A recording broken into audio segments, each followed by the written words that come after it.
बिहार की बात करें, आप 1.5 महीने पहले बता रहे हैं कि वैकेंसी आ रही है, पेपर ले रहे हैं, फटाक से सब कुछ हो जा रहा है। 1.5 महीने में कितनी तैयारी कर लेगा बच्चा? पहले तो जो है डोमिसाइल का कोई जिक्र था नहीं, जब 3 बार आपने 3 चरण में परीक्षा करा ली, TRE 1, 2, 3, अब 4 पे याद आ रहा है क्योंकि चुनाव आ रहे हैं। प्राथमिक शिक्षक भर्ती 7 साल से नहीं आई उत्तर प्रदेश में। गुणवत्ता में कमी क्यों है, हमें तो ये जांचने की जरूरत है। हम स्कूल बंद कर दे रहे हैं, टीचर्स की जरूरत नहीं है, ये कहना गलत है। 150 करोड़ लोग हैं तो क्या यहाँ पे जरूरत ही नहीं है शिक्षक की? खुद से कह रहे हैं अपने ट्विटर हैंडल के माध्यम से, सरकार खुद कह रही है कि 2 लाख शिक्षकों की जरूरत है, अगले साल तक हो जाएगा। और फिर आप खुद से कहते हैं नहीं टीचर स्टूडेंट रेशो बराबर है। 7 साल में एक बार 69,000 निकाल भी देंगे तो वो कोई सही तरीका थोड़ी है। 2018 से सीधा अब जाकर के 25 में भर्ती दे रहे हैं LT ग्रेड की। इतने साल तक कितने लोग बैठे बैठे ओवर एज हो गए, उनको रिलैक्सेशन के नाम पे कुछ भी नहीं है। चुनाव जब पूरे देश में सही से हो सकता है तो कुछ लाख बच्चों का एग्जाम ठीक से क्यों नहीं हो सकता? सरकार के लिए प्रायोरिटी नहीं है ये चीज। बात राजस्थान की करें, फॉर्म भरवा लिए जाते हैं, दूसरी वैकेंसी आ गई रीट की, पहला पेपर हुआ नहीं। इनके 2 बच्चे हैं, उन्होंने साथ में बीएड इसलिए किया कि अब हम प्राइमरी में भी एलिजिबल हो जाएंगे। इन्होंने कहा कि नहीं, अब बीएड वाले प्राइमरी में एलिजिबल नहीं है। कल को मेरा भाई है छोटा, 11वीं में पढ़ता है, वो कहे मुझे तैयारी करनी है, मैं तो हाथ जोड़ लूं कि भाई रह नहीं दे,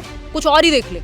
एक भी राज्य भारत में आपको ऐसा नहीं मिलेगा जहां नियमित रूप से शिक्षकों की भर्ती होती होगा। आप 4 साल लगातार मुझे उठा करके दिखा दीजिए डेटा कि 4 साल रेगुलर नियमित भर्ती कहीं हुई है किसी राज्य। पता तो हो बच्चे को कि हमारे यहाँ हम पढ़ाई कर रहे हैं, हर साल इतनी वैकेंसी आती है। कोई पेपर अनाउंस हो जाता है तो वो होता नहीं है, या तो नोटिफिकेशन नहीं आता, नोटिफिकेशन आता है तो पेपर नहीं होता, पेपर होता है तो आउट हो जाता है, आउट नहीं होता तो डिले हो जाता है, डिले नहीं होता तो पेपर की जो है आपका रिजल्ट नहीं आता, रिजल्ट आ जाता है तो जो आपकी ज्वाइनिंग है वो पता नहीं कितने लंबे समय तक अटक जाती है, फिर उसमें धांधलेबाजियां निकलती हैं।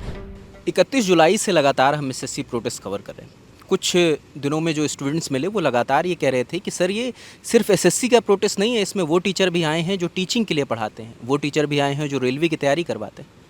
और ये जो 31 जुलाई का कॉल था, इसमें देश भर के तमाम टीचर दिल्ली में इकट्ठा हुए थे। वो रेलवे के थे, वो टीचिंग प्रोफेशन से थे और SSC के भी थे। मकसद था कि DOPT के मंत्री जितेंद्र सिंह से मिलें और SSC सिलेक्शन ग्रेड एग्ज़ाम में जो खामियां हैं उन्हें उनको बताएं। हालांकि तब नहीं बता पाए और इन्होंने मिलने की कोशिश करी, लेकिन टीचरों को बीच में रोका गया, कई लोग डिटेन किए गए, कई लोगों को डिटेंशन में रखा गया जो देर रात छूटे, और कुछ लोगों ने प्रोटेस्ट करने की कोशिश की, जिसे 5 बजे के बाद लगातार पुलिस बल के द्वारा हटाया गया। हमारे साथ इस वक्त हिमांशी मैम हैं और हम कोशिश कर रहे हैं कि SSC पे हम लगातार बात कर रहे थे, टीचिंग पर हम आज इस वीडियो में बात करना चाहते हैं। टीचिंग से जुड़ी जो परेशानियां हैं, लंबे वक्त से वैकेंसीज़ नहीं आई और जब वैकेंसीज़ आई तो तमाम लोग ओवर एज हो गए, तो ये तमाम दिक्कतें हैं जिनको लेकर पहले तो बहुत शुक्रिया इतने शॉर्ट नोटिस पे आपने समय दिया हमें। हाँ बिल्कुल, मेरी तो कोशिश है कि जहाँ जहाँ भी SSC का मुद्दा है, रेलवे का मुद्दा है, बट शिक्षक भर्ती की भी बात अगर हम कर पाएँ, क्योंकि कई बार होता क्या है कि बहुत सारे महत्वपूर्ण एग्ज़ाम्स हैं, शायद और भी कुछ ऐसे एग्ज़ाम्स होंगे जिनकी बात नहीं हो पा रही होगी या बड़े मंच पे नहीं पहुंच पा रही होगी। तो मैं एटलीस्ट शिक्षक भर्ती के लिए पढ़ाती हूँ तो कोशिश कर रही हूँ कि एटलीस्ट इसकी बात तो जितना जो समस्याएं हैं शिक्षक भर्ती में, जो तरीके से सुचारू रूप से जो है एग्ज़ाम्स नहीं हो रहे हैं, बहुत सारी समस्याएं हैं अलग अलग स्टेट की। कोई भी ऐसा देश भर में स्टेट नहीं है, राज्य नहीं है जहाँ शिक्षक भर्ती ठीक से होती हो, समय पे होती हो, कोई कैलेंडर जारी होता हो, कोई कमीशन हो जो प्रॉपरली शिक्षक भर्ती का ही ध्यान रखे। जैसे SSC में कैलेंडर जारी होता है, UPSC के प्रॉपर एक कैलेंडर जारी होता है, रेलवे में कैलेंडर है। हालांकि UPSC को छोड़ दें इन तीनों ही एग्जाम्स में से, तो बाकी सब में समस्याएं हैं। तो समस्याएं तो बहुत सारी हैं, अनेक समस्याएं हैं। तो मैं बार बार यही बात कह रही हूँ कि शिक्षक भर्ती के लिए भी एक एजुकेशन कमीशन या इस तरह का, जैसे शिक्षा सेवा चयन आयोग की बात उत्तर प्रदेश में हो रही है, हालांकि वो अभी प्रॉपर तरीके से कार्यरत नहीं है। उन्होंने TGT PGT का एग्ज़ाम निकाला था, वो 1.5 साल से ऐसे ही उसकी डेट ही नहीं आ रही थी, आगे बढ़े जा रहा था। अब जाकर के उसकी डेट आई है जब ये मुद्दा इतना बढ़ा है। शिक्षक भर्ती की अगर हम बात कर रहे हैं, प्राथमिक शिक्षक भर्ती 7 साल से नहीं आई उत्तर प्रदेश में। तो क्या देश को शिक्षकों की ज़रूरत नहीं है? क्या हमें जो है जितने स्कूल्स हैं वो मर्ज हुए हैं, बंद हुए हैं, कई जगह पे तो ऐसे, जैसे सीतापुर की हम बात करें तो वहाँ ज़रूरत नहीं थी, ऐसी और भी जगहें होंगी उत्तर प्रदेश में जहाँ ज़रूरत ही नहीं है स्कूल मर्ज करने की, लेकिन फिर भी किए जा रहे थे। तो ये गलत नहीं है, ये उन बच्चों के साथ अन्याय नहीं है जो सरकारी स्कूल में पढ़ता कौन है, जिसके पास संसाधन की कमी है, जिसको एजुकेशन की, जिसको शिक्षा की सबसे ज़्यादा नीड है, वो सरकारी स्कूल में है, और उसी का स्कूल आप बंद कर देंगे तो वो कहाँ से, वो माँ बाप जिनको दिन में कहीं मजदूरी करनी है, कुछ और ऐसा काम करना है, जिनके पास ज़्यादा संसाधन नहीं है, वो बच्चे को भेजते भी हैं स्कूल में, सरकारी स्कूल में, तो इस लालच से भेजते हैं कि दिन में वो कहीं रह लेगा, पढ़ लेगा, दूसरा वजीफ़ा मिलेगा, मिड डे मील मिल जाएगा। इन सब लालचों से तो माँ बाप भेजते हैं। और मेरे मामा जी उत्तर प्रदेश के एक स्कूल में टीचर रहे हैं, मैं बचपन में उनको देखा है, और वो स्कूल से जाकर के गाँव में बच्चों को, लड़कियों को स्पेशली घर से लेने जाते थे कि आप भेज दीजिए बच्चे को पढ़ने के लिए, क्योंकि एनरोल भी करा दिया तो भेजते नहीं थे माँ बाप। तो जहाँ स्थिति ऐसी है कि शिक्षक को जा करके बच्चों को बुलाना पड़ता है स्कूल में, और स्पेशली लड़कियों को जो है माँ बाप भेजते नहीं है पढ़ने के लिए, इन बहानों से भेजते हैं कि फ़ीस नहीं लगती सरकारी स्कूल में, वजीफ़ा मिलता है ना, स्कॉलरशिप, किताबें फ्री मिलती हैं, मिड डे मील मिलता है, इन सब लालचों से तो वो भेजते हैं, और घर के पास स्कूल है। नहीं, ज़रूर सवाल यहाँ पर हिमांशी मैम ये भी आता है कि आखिर सरकार को इस पे काम करने की ज़रूरत है कि क्वालिटी ऑफ एजुकेशन कैसे बेहतर हो, ना कि इससे कि हम क्या लुभावने सपने दिखाएं जिससे बच्चे अट्रैक्ट होकर स्कूल तक आएँ। बिल्कुल सही बात है, ये बात तो है ही। वो गुणवत्ता की बात तो हम तब करें, पहले एनरोलमेंट तो बढ़ा लें। हमारे यहाँ अगर एनरोल ही नहीं हो रहे होंगे तो गुणवत्ता तो हमारा और वो इवॉल्व थॉट हो जाएगा कि मतलब ये वैसी बात हो गई कि हम इतनी नेसेंट स्टेज में हैं, इतनी डेवलपिंग स्टेज में है कि अभी नेशनल एजुकेशन पॉलिसी में हमें ये कहना पड़ता है कि हम 2 करोड़ आउट ऑफ स्कूल जो बच्चा है, जो ड्रॉप आउट है या फिर स्कूल के बाहर है, उसको एनरोल कराएंगे। हमारे यहाँ तो अभी एनरोलमेंट की भी लड़ाई है, गुणवत्ता की तो बात होनी ही चाहिए। जब ये स्कूल मर्ज होने की बात हो रही है, क्या जरूरत पड़ गई कि स्कूल मर्ज हो रहे हैं, क्यों एनरोलमेंट कम हो रहा है, सरकार ये क्यों नहीं देखती? भाई आपके यहाँ जो सरकारी शिक्षक है वो प्रॉपर एग्जाम दे के आया है, ज़्यादा क्वालिफाइड है, बहुत सारे प्राइवेट स्कूल से ज़्यादा क्वालिफाइड वो टीचर्स हैं, क्योंकि वो पेपर दे के आए हैं, उनकी प्रॉपर जो है वो जो डिग्री डिप्लोमा जो भी आपकी क्वालिफिकेशंस हैं वो एकदम सेट हैं। तो वो अच्छे टीचर्स जो ज़्यादा क्वालिफाइड हैं वो क्यों नहीं अच्छी शिक्षा दे पा रहे? गुणवत्ता में कमी क्यों है? हमें तो ये जांचने की जरूरत है। हम स्कूल बंद कर दे रहे हैं कि एनरोलमेंट क्यों कम हो रहा है, आप तो ये जांचिए ना। और एनरोलमेंट फिर उसमें बहुत सारे रीजंस हैं। आपका जो आरटीई सरकार ने खुद बनाया कि राइट टू एजुकेशन एक्ट में कि 1 किलोमीटर के दायरे पे प्राथमिक स्कूल 1 से 5वीं तक का और एलिमेंट्री स्कूल जो माध्यमिक स्कूल जिसको हम कह देते हैं उत्तर प्रदेश में 6ठी से 8वीं तक का, वो 3 किलोमीटर के दायरे में बच्चे के घर के होना चाहिए। जब हम 1 किलोमीटर के दायरे वाले स्कूल को या 3 किलोमीटर के दायरे वाले स्कूल को बंद ही कर देंगे तो एक तो वो राइट टू एजुकेशन एक्ट जो हम फंडामेंटल राइट्स में आता है, वो 86वें संविधान संशोधन में इन्होंने कहा कि भाई एक काम करो, ये तो बच्चे का अधिकार है कि शिक्षा अनिवार्य होनी चाहिए, निःशुल्क होनी चाहिए, जिसको हम कहते हैं फ्री एंड कंपलसरी एजुकेशन। तो वो एक तरह से राइट टू एजुकेशन एक्ट मजाक बन के रह गया इस दौरान, जिसमें इन्होंने कहा कि हम एक्सेप्शन लगा देते हैं और हम तो ट्रांसपोर्ट दे देंगे। आप उत्तर प्रदेश से हैं, मैं उत्तर प्रदेश में रही हूँ गांव में 14 साल, मुझे पता है कि कितने सारे स्कूल्स हैं, आपने भी देखा होगा, जहां आज भी वो दरी बिछा करके बच्चे बैठते हैं। स्कूल में कुर्सियां मिल नहीं पा रही हैं, आप ट्रांसपोर्टेशन कितने लोगों को दे देंगे कि आप दूसरे गांव जाने के लिए ट्रांसपोर्टेशन दे देंगे? आप सेम गांव का जो स्कूल है जो चल रहा है, आप कह रहे हैं कि भाई हम तो आंगनवाड़ी या जिसको हम कहते हैं बाल वाटिका 3 से 6 वर्ष के बच्चे, ECC early childhood care and education, उसको बढ़ावा देंगे कि नेशनल एजुकेशन पॉलिसी कह रही है कि हम तो 3 से 6 वर्ष के बच्चों पे फोकस किया जाए, जिसको हम फाउंडेशनल स्टेज कहते हैं आपकी नेशनल एजुकेशन पॉलिसी में, कि मूलभूत चरण पे फोकस करेंगे। इसलिए एक काम करो, जब वो स्कूल खाली हो जाएंगे, मर्ज कर देंगे उनको दूसरे स्कूल्स के साथ, तो ECC वालों पे ध्यान दिया जाएगा, आंगनवाड़ी या बाल वाटिका पे ध्यान दे पाएंगे। तो आपके स्कूल में अगर 2 कमरे हैं और एक ही कमरे में बच्चे बैठे हैं, इतनी संख्या है, बस एनरोलमेंट कम है, तो दूसरे कमरे को आप बाल वाटिका के लिए इस्तेमाल कर लीजिए, क्या दिक्कत है? उसके लिए आपको स्कूल बंद करने की क्या जरूरत हो गई? तो ये तो सब बहाने हैं कि जब हम देना नहीं चाहते शिक्षा ठीक से, हम सुचारू ढंग से चाहते नहीं है कि गरीब का बच्चा ठीक से पढ़ ले, तो फिर हम यही सब बहाने देंगे। जब प्रायोरिटी में नहीं होती ना चीज़ें, तो फिर बहाने ही दिए जाते हैं। नहीं, शिक्षा मंत्री का एक बयान मैं सुन रहा था, जो संदीप सिंह हैं उत्तर प्रदेश के, वो कह रहे हैं कि जो टीचर और स्टूडेंट रेशियो है वो हमारे यहाँ बेहतर है, और हमारे यहाँ मतलब जितने टीचरों की ज़रूरत है उतने टीचर हैं। और इसी दौरान मैं जब यूपी मर्जर पर स्टोरी कर रहा था तो एक BSA मिले मुझसे, वो कहते हैं कि भाई यहाँ पर इस बात से तय नहीं होता कि वैकेंसी इस बात से तय होती है कि स्टूडेंट और टीचर के रेशियो में कितना वेरिएशन आ रहा है। इससे सहमत हैं आप? नहीं, मैं तो बिल्कुल सहमत नहीं हूँ इस बात से। और अगर वो यही कहते हैं बार बार, जो वहाँ के एजुकेशन मिनिस्टर हैं या आपसे किसी BSA ने ये कहा है कि हमारे यहाँ तो शिक्षक और शिक्षार्थी अनुपात समानुपात बराबर है, टीचर स्टूडेंट रेशो, तो एक बार जो एक्टिविस्ट लोग हैं उनको RTI लगा के देखनी चाहिए अलग अलग जगह पे, पता लग जाएगा कितना बराबर है। दूसरी बात, ये अपनी ही बात को क्या करते हैं, कॉन्ट्राडिक्ट करते हैं। पहले ये कह देते हैं कि हाँ हमारे यहाँ तो टीचर स्टूडेंट रेशो बराबर है, ठीक है। अभी कुछ टाइम पहले, आपको भी पता होगा, ये मैंने भी इस पर वीडियो बनाया था, ऑफिशियल यूपी गवर्नमेंट के ट्विटर हैंडल से एक ट्वीट होता है कि जिसमें कहा जाता है कि हम 2026 मार्च तक लगभग 2 लाख वैकेंसी, 1,93,000 भर्ती करा लेंगे शिक्षकों की। तो तब नहीं था वो शिक्षक अनुपात और समानुपात बराबर? जब आपके यहाँ उतनी जगह तो है, इसका मतलब जब आप ट्वीट कर रहे हैं कि हम 2 लाख शिक्षक की भर्ती लगभग करा लेंगे अगले साल, डिलीट हो जाता है, जो डिलीट हो जाता है, कुछ ही घंटों में सबको भर्ती मिल जाती है और सारे नोटिफिकेशन निकल जाते हैं, तो मजाक मत बनाइए। एटलीस्ट जो लोग तैयारी कर रहे हैं, जिनको रोजगार का एक अवसर भी चाहिए और जिनके अंदर पोटेंशियल है अच्छा टीचर बनने का, आप उनको मौका तक नहीं दे रहे हैं। नौकरी बांटने की बात कोई नहीं कर रहा है क्या? ऐसा अच्छा, टीचर रिटायर नहीं होते, टीचर रिजाइन नहीं करता कोई भी, एक स्टेट से दूसरे स्टेट में कितनी सारी महिलाएं, उनको समस्याएं होती हैं, तो बहुत सारे लोग हैं जो टीचर्स की जरूरत नहीं है, ये कहना गलत है ना, कि नए बच्चे एनरोल नहीं कर रहे। आपके यहाँ जनसंख्या कम तो नहीं हो रही? हमारे यहाँ हम कह रहे हैं आबादी का तो हम गढ़ हैं, 150 करोड़ लोग हैं, तो क्या यहाँ पे जरूरत ही नहीं है शिक्षक की? जब आप खुद से कह रहे हैं अपने ट्विटर हैंडल के माध्यम से, सरकार खुद कह रही है कि 2 लाख शिक्षकों की जरूरत है, अगले साल तक हो जाएगा, और फिर आप खुद से कहते हैं नहीं नहीं टीचर स्टूडेंट रेशो बराबर है, तो ये कहना तो गलत है। मैं इवन इसमें बात करूँ दिल्ली की, तो मेरे आसपास इतने सारे टीचर्स हैं, मेरे खुद के स्टूडेंट्स हैं जो दिल्ली गवर्नमेंट स्कूल्स में टीचर्स हैं, कोई सामने आके नहीं कहेगा ये बात, क्योंकि लोगों को अपनी नौकरी खोने का डर है। जहां हम कहते हैं कि 40:1 से मैक्स नहीं होना चाहिए, यानी 40 बच्चों पे एक टीचर, इसको क्रॉस नहीं करना चाहिए। आइडियल केस में, आदर्श केस क्या है कि 30 बच्चे प्राइमरी लेवल पे एक टीचर पे होने चाहिए, और एलिमेंट्री लेवल पे 35 बच्चों पे एक टीचर होना चाहिए। मैक्सिमम कुछ भी स्थिति हो जाए 40 से ज़्यादा ये रेशो एक्सीड नहीं करना चाहिए कि 40 बच्चों पे एक टीचर, इससे ज़्यादा नहीं होना चाहिए कि बच्चे 50 हैं क्लास में और टीचर एक ही है। इस बात को अगर आप देखेंगे, दिल्ली सरकार के कई स्कूल्स में ऐसी स्थिति है जहाँ 90-90 बच्चे हैं एक एक क्लास में, एक एक सेक्शन में। तो जब दिल्ली के स्कूल्स तो ऑलरेडी बेहतर हैं, आप देश भर में देख चुके हैं एग्जाम्पल्स, कितनी चर्चाएं हुई हैं जिनको हम मानते हैं कि दिल्ली में शिक्षा का स्तर बेहतर है। आप कह रहे हैं कि उत्तर प्रदेश में कोई समस्या नहीं है या सारा टीचर स्टूडेंट रेशो, देखिए ऑन पेपर्स जो चीज़ें हैं, आप कई बार शिक्षा मित्रों को इन्वॉल्व कर लेते हैं, उनको ऐड कर लेते हैं, फिर कह देते हैं बराबर हैं, कई बार आप नहीं कर रहे हैं और कह रहे हैं 2 लाख वैकेंसी है। तो अपनी मर्जी से कैसे ही अपनी बात को घुमा लो, ये चित भी अपनी पट भी अपनी वाली बात है कि आपके हाथ में सारी चीज़ें हैं। मान लीजिए मैं घर की हेड हूँ तो मैं कैसे भी कोई भी नियम बना लूँ अपनी मर्जी से, तो बाकी लोगों का, बाकी मेंबर्स का अगर मैं ख्याल नहीं रखूंगी तो फिर तो वो तो जैसे मैं शिकायत कर रही हूँ वैसे ही शिकायत करेंगे।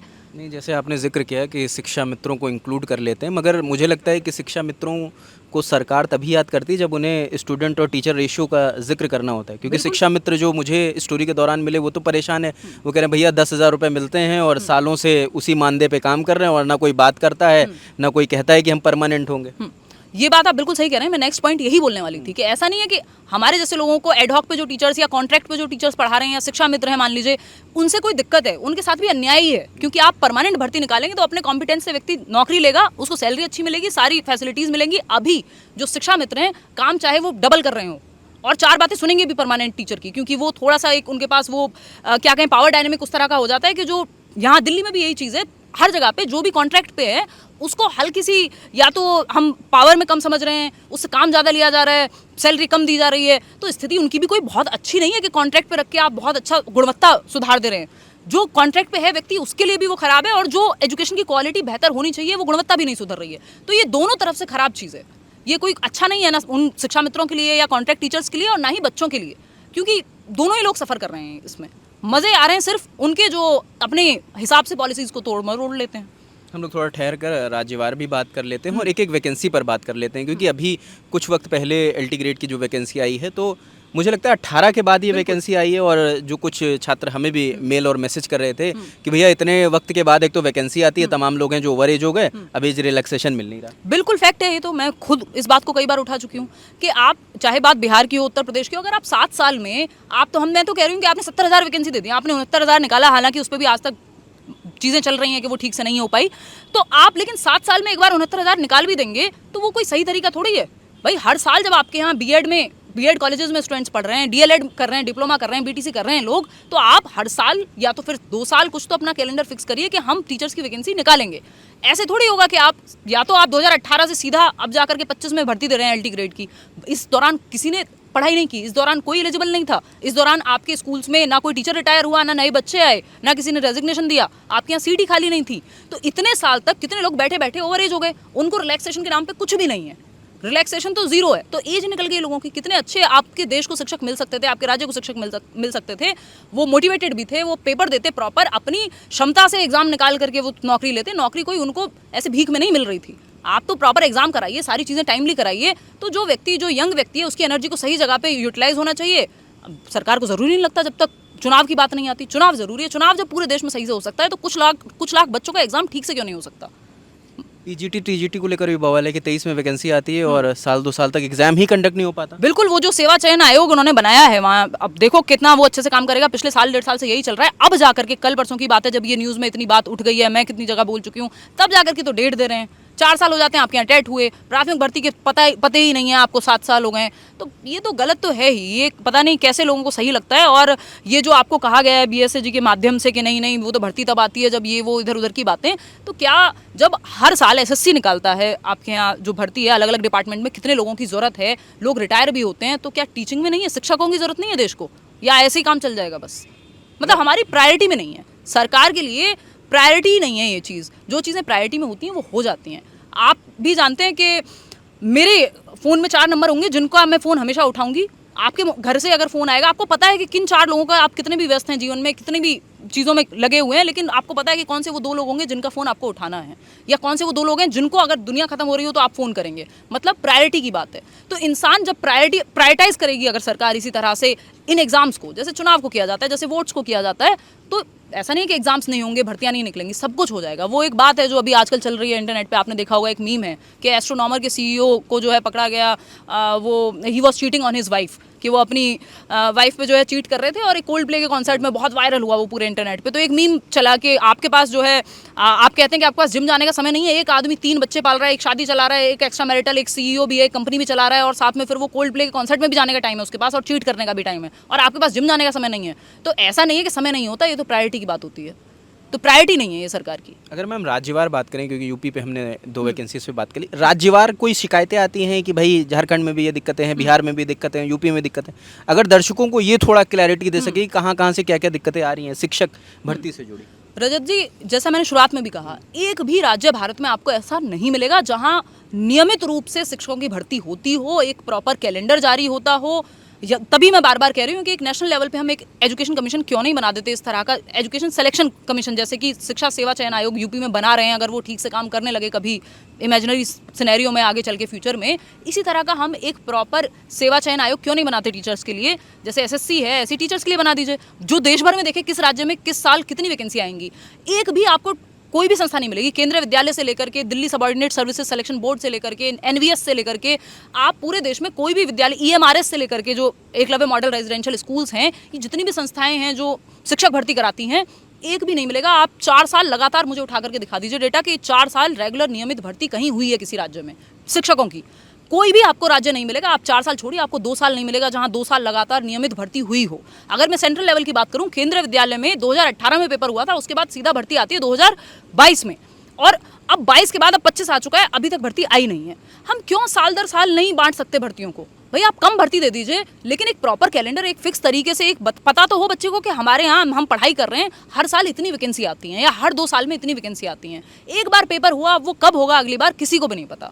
Delhi subordinate services selection board की अगर हम बात करें, पिछले साल पेपर कराना था इनको टीजीटी पीजीटी का, फिर लोकसभा के चुनाव आ गए, वो आगे बढ़ गया, है ना, अभी तक नहीं हुआ वो। तो स्थिति ऐसी है कि कोई पेपर अनाउंस हो जाता है तो वो होता नहीं है, या तो नोटिफिकेशन नहीं आता, नोटिफिकेशन आता है तो पेपर नहीं होता, पेपर होता है तो आउट हो जाता है, आउट नहीं होता तो डिले हो जाता है, डिले नहीं होता तो पेपर की जो है आपका रिजल्ट नहीं आता, रिजल्ट आ जाता है तो जो आपकी ज्वाइनिंग है वो पता नहीं कितने लंबे समय तक अटक जाती है, फिर उसमें धांधलेबाजियां निकलती हैं। कोई एक पेपर नहीं है जो ठीक से होता हो। बात राजस्थान की करें, फॉर्म भरवा लिए जाते हैं, दूसरी वैकेंसी आगे रीट की, पहला पेपर हुआ नहीं है।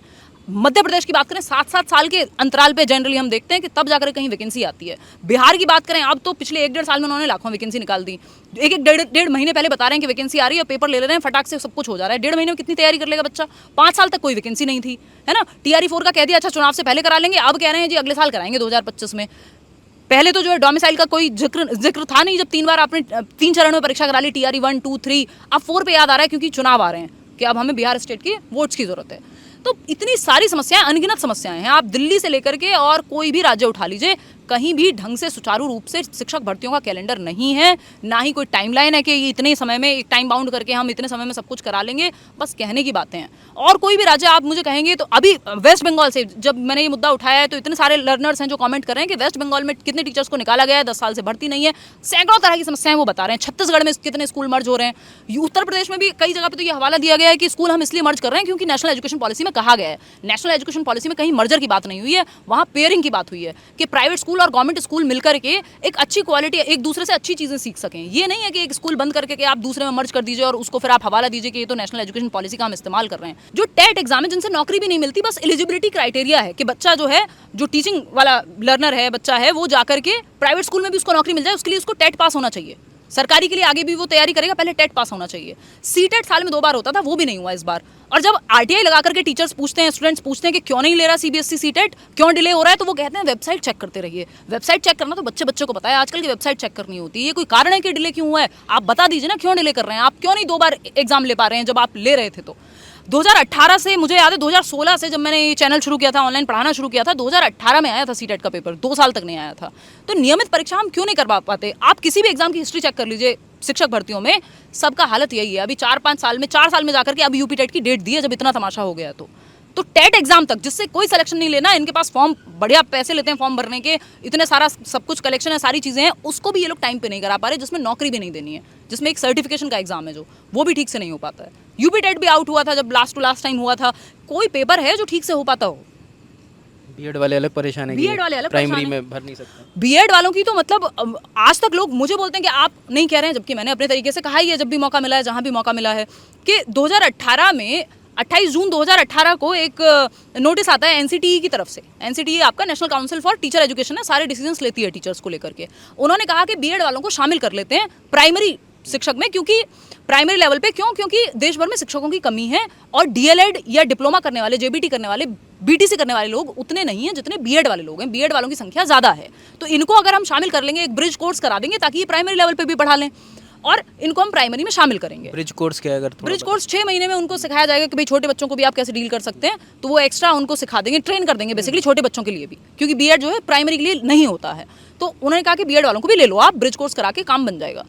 कितनी जगह भर्ती, कितने लोगों ने, लाखों लोगों ने, मेरे खुद के रिश्तेदार हैं और फीमेल्स हैं टीचिंग में सबसे ज़्यादा।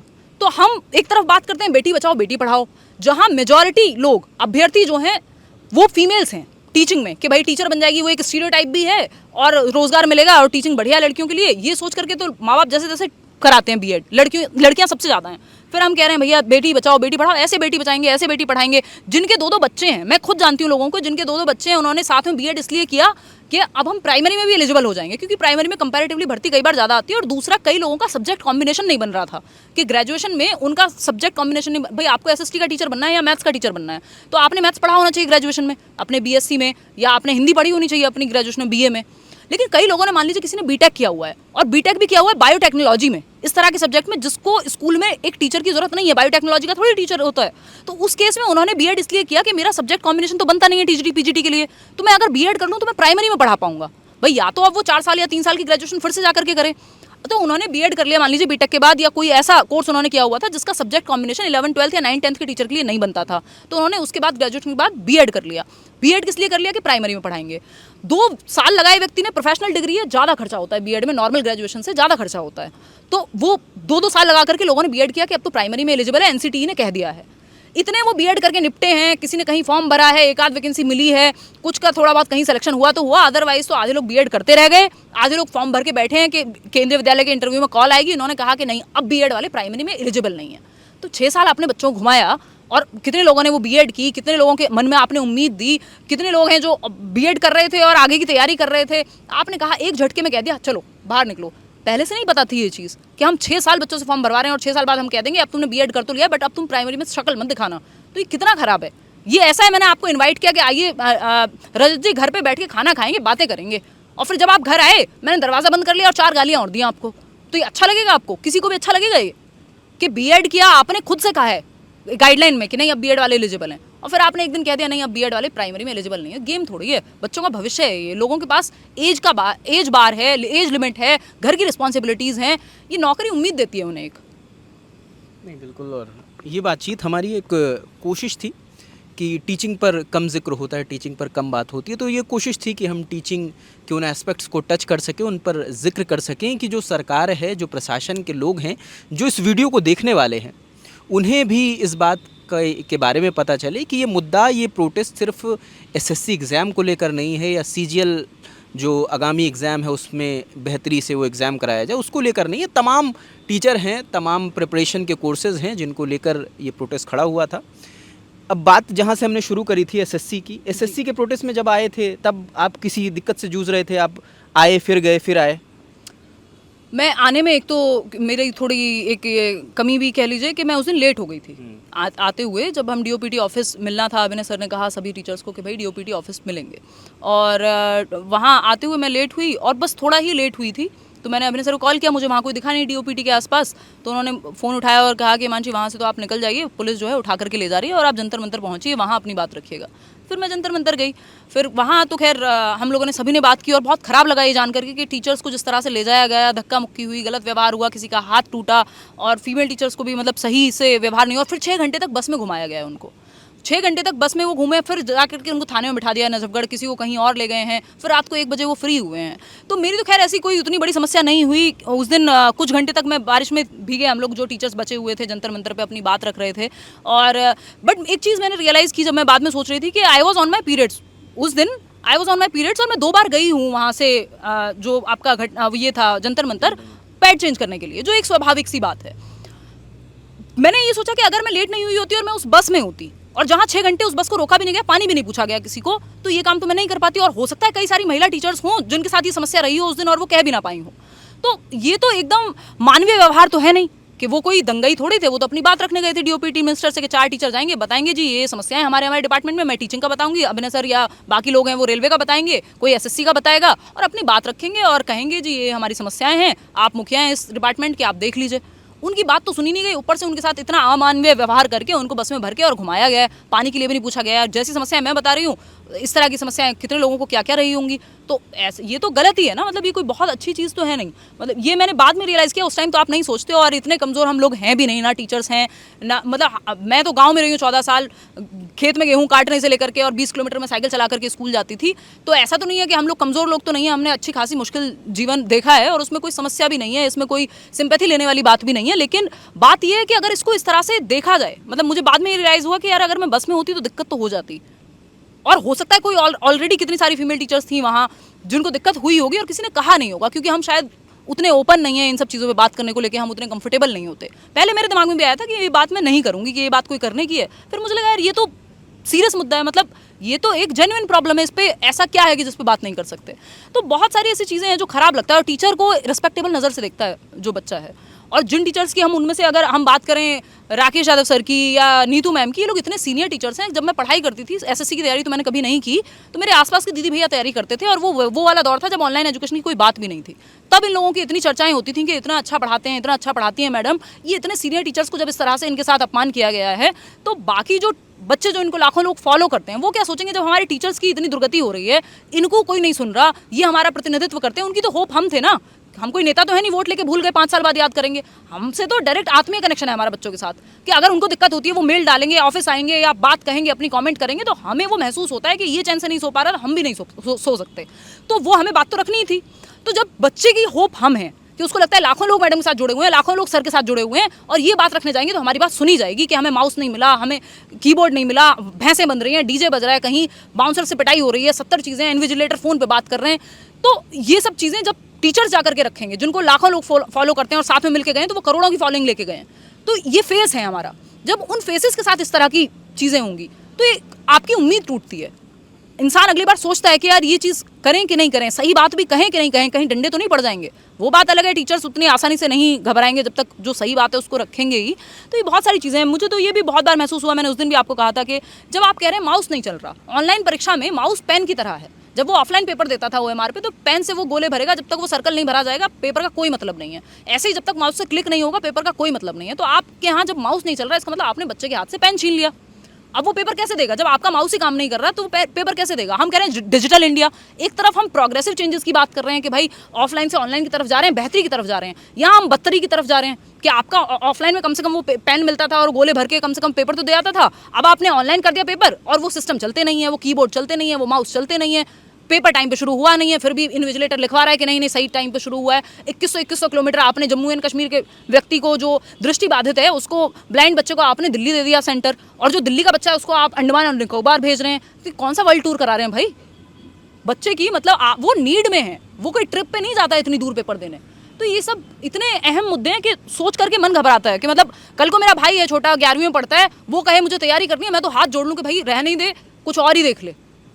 लेकिन मजबूरी है बच्चे की, क्या करे, उसको लगता है यार ये होप है 1 साल तैयारी करूंगा नौकरी मिल जाएगी क्या, लेकिन कहाँ से मिलेगी, कुछ है ही नहीं, ना कोई कैलेंडर फिक्स है, ना व्यवस्था ठीक से है। जब हम चुनाव 150 करोड़ की आबादी का ठीक से करा सकते हैं, तो हम पेपर क्यों नहीं करा सकते कुछ लाख लोगों का।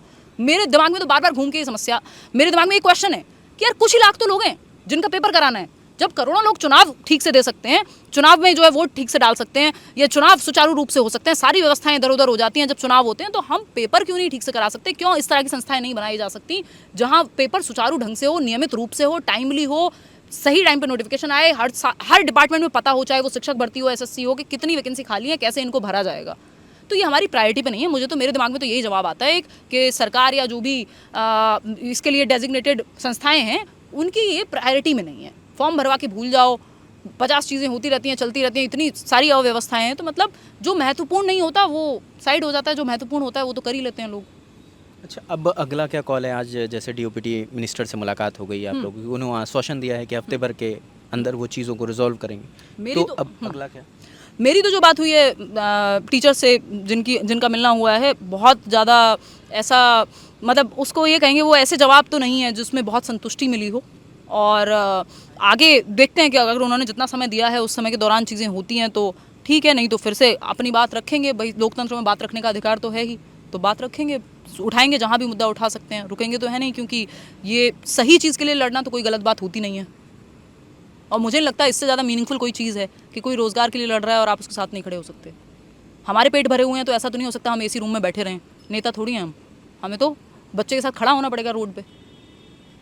बिल्कुल, बहुत शुक्रिया इतना समय देने के लिए। तो ये कोशिश थी कि हम एसएससी के साथ उन प्रोफेशंस पे भी बात करें जिनकी तमाम बच्चे, करोड़ों बच्चे, लाखों बच्चे उसकी तैयारी कर रहे हैं। तो ये सेगमेंट था जिसमें हम टीचिंग से जुड़ी हमने वैकेंसीज़ पर बात करी। हम और भी सेगमेंट्स लेकर आएंगे जिसमें हम रेलवेज़ पे बात करेंगे और तमाम कॉम्पिटिटिव एग्ज़ाम हैं जिसके लिए छात्र लगातार सालों से तैयारी कर रहे हैं और कभी वैकेंसीज़ नहीं आ रही हैं, कभी कई वक्त के बाद वैकेंसीज़ आ रही हैं जिसमें लोग ओवर एज हुए जा रहे हैं, या तमाम जो भी इश्यूज़ हैं, जो स्टूडेंट्स से जुड़े इश्यूज़ हैं, कंपटीशन से जुड़े इश्यूज़ हैं, उनको हम लगातार उठाते हुए आए हैं और आगे भी उठाते रहेंगे। बाकी इस वीडियो पर आप क्या सोचते हैं हमें कमेंट सेक्शन में ज़रूर बताएं। कैमरे के पीछे सौरभ पाल हैं, मेरा नाम रजत है। देखते रहिए द ललन टॉप। शुक्रिया।